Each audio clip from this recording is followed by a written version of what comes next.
Jadi di sini dijelaskan bahwa man qala subhanahu wa bihamdi fi yaumin mi'ata marratin khutot khotoyahu. Nabi berkata bahwa barang siapa yang mengucapkan subhanallah subhanahu wa bihamdi setiap hari 100 kali, walaupun pisah-pisah bacanya, enggak nyambung-nyambung terus. Misalnya sehari 20 ya. Siang 20 ya, pokoknya sampai 24 jam itu sampai 100 kali, maka dia akan diampuni dosanya walaupun dosanya sebanyak buih lautan atau busa lautan. Makna subhanallah itu adalah tanzihullahi amma la yaliku bihi min kulli na'tin. Makna subhanallah adalah Allah membersihkan ya atau kita membersihkan zat Allah dari sesuatu yang tidak patut, dari segala sifat. Seperti apa? Seperti kita berkeyakinan bahwa Allah itu ya memiliki wajah, memiliki tangan. Ya. Jadi kalau Anda berpikiran seperti itu, maka bisa menjadikan Anda kafir. Ya, berdasarkan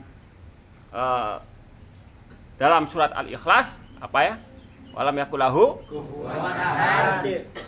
Ya. Jadi ada orang yang mengatakan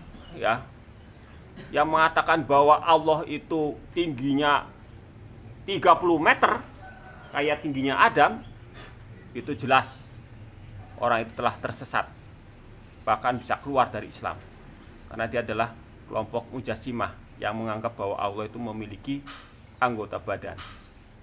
Ya, ini berbahaya sekali.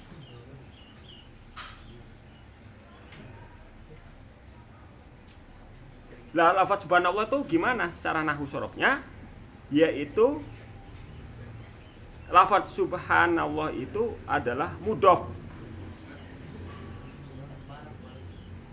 pada maf'ulnya yang dinasobkan. Takdirnya adalah sabah tallah tasbihan. Aku membersihkan Allah dengan membersihkan sebenar-benarnya. Sabah itu Allah tasbihan. Jadi lafaz subhan itu mauqi'un mauqi'al masdar, menempati pada posisinya masdar.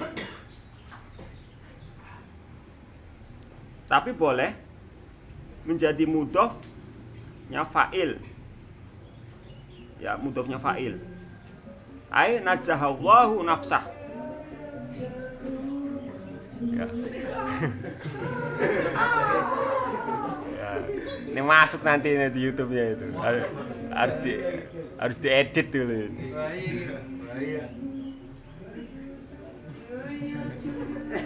Tapi penonton kalau yang melihat ini pasti ketawa ya. Wah, ada.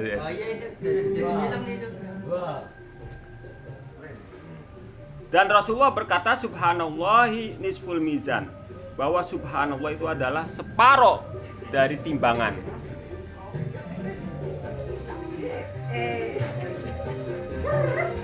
Artinya bahwa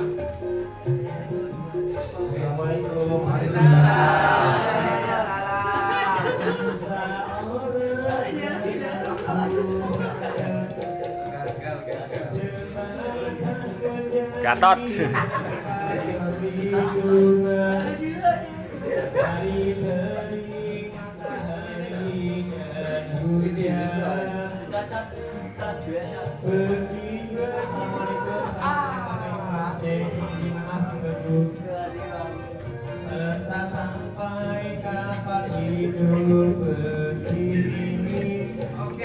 Bapak wes hiburan. Ya.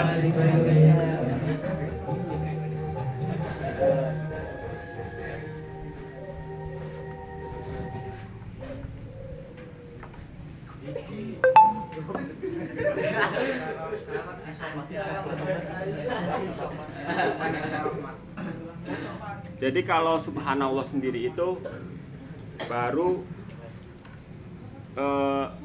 kadar pahalanya itu hanya ya di sini dijelaskan memenuhi salah satu dua piringan itu. Jadi belum penuh. Ya. Baru salah satu.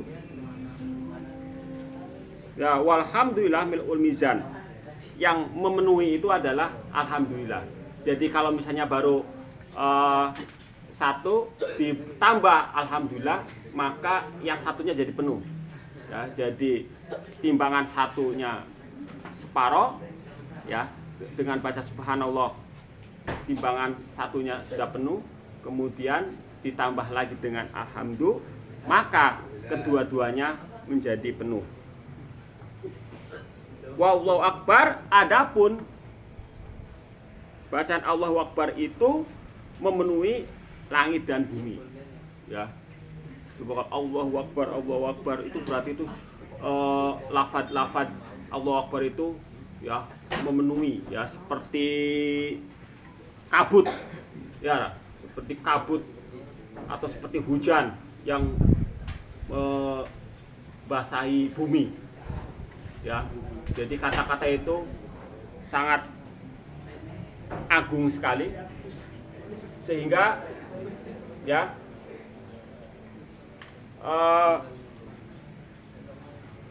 banyak para astronot yang ketika di bulan itu mereka bisa mendengarkan suara azan. Ya. Karena di sini berarti berdasarkan hadis bahwa Allahu Akbar kan kalau azan kan Allahu Akbar ya. Itu memenuhi langit dan bumi.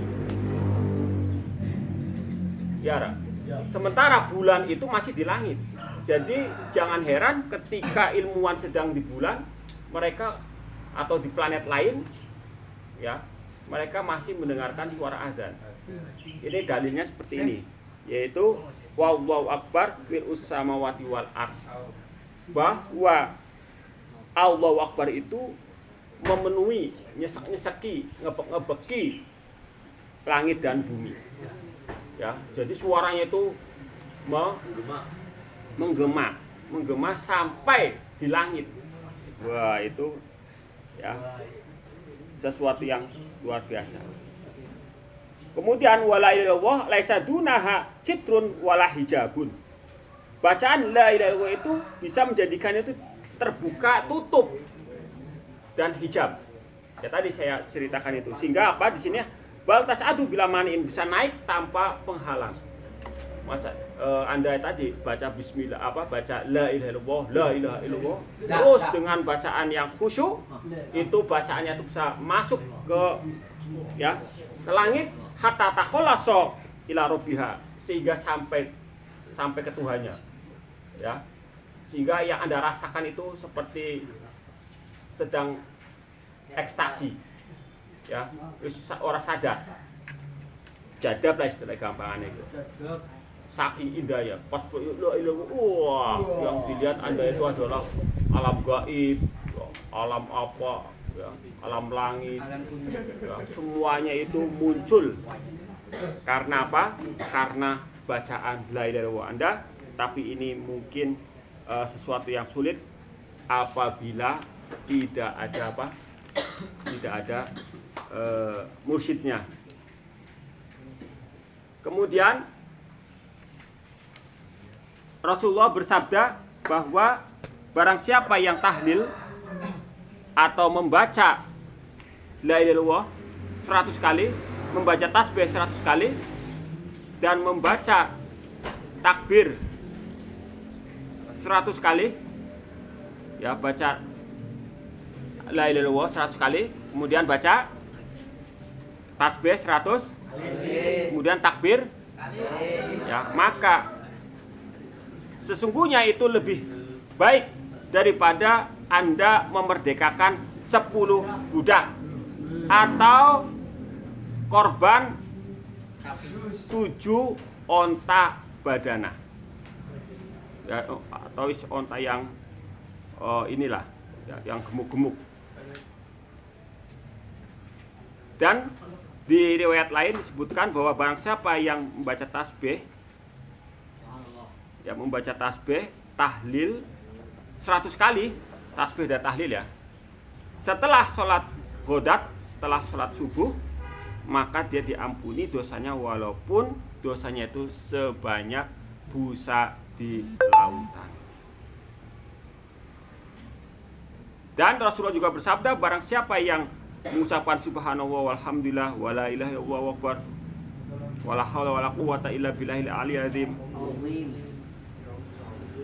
cuman 1 kali, marotan wahidatan, maka Allah akan mencatat 100 kebaikan, menghapus 100 keburukan, dan mengangkat menulis 100.000, bukan 100.000 kebaikan, menghapus 100.000 keburukan, dan mengangkat 100.000 derajatnya. Yaitu apabila kita mengucapkan subhanallah walhamdulillah wala ilaha illallah wallahu akbar wala haula wala quwata illa billahil aliyil azim. Sekali aja berarti Anda sudah tercatat mendapatkan 100.000 kebaikan, dihapus 100.000 kesalahan, dan diangkat 100.000 derajatnya. Itu menunjukkan bahwa fadilah kita berzikir itu sangat besar pahalanya. Jadi kita jangan menyepelekan, ya, sebisa mungkin.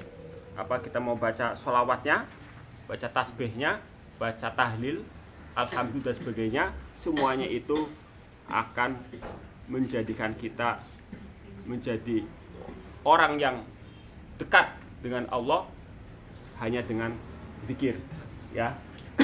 Jadi majlis zikir itu adalah tempat untuk kita mendekatkan diri pada Allah, sekaligus untuk mencegah segala balai yang terjadi. Karena sekarang itu prediksi-prediksi para pakar itu ternyata banyak benernya itu. Misalnya mereka jauh hari sudah memprediksi Jakarta mau ini, ya, mau banjir, mau gempa dan sebagainya. Ternyata paling tidak biasanya tetangganya yang kena itu sebagainya. Nggak tahu ya. Barangkali Jakarta masih akeh wong beneran ya.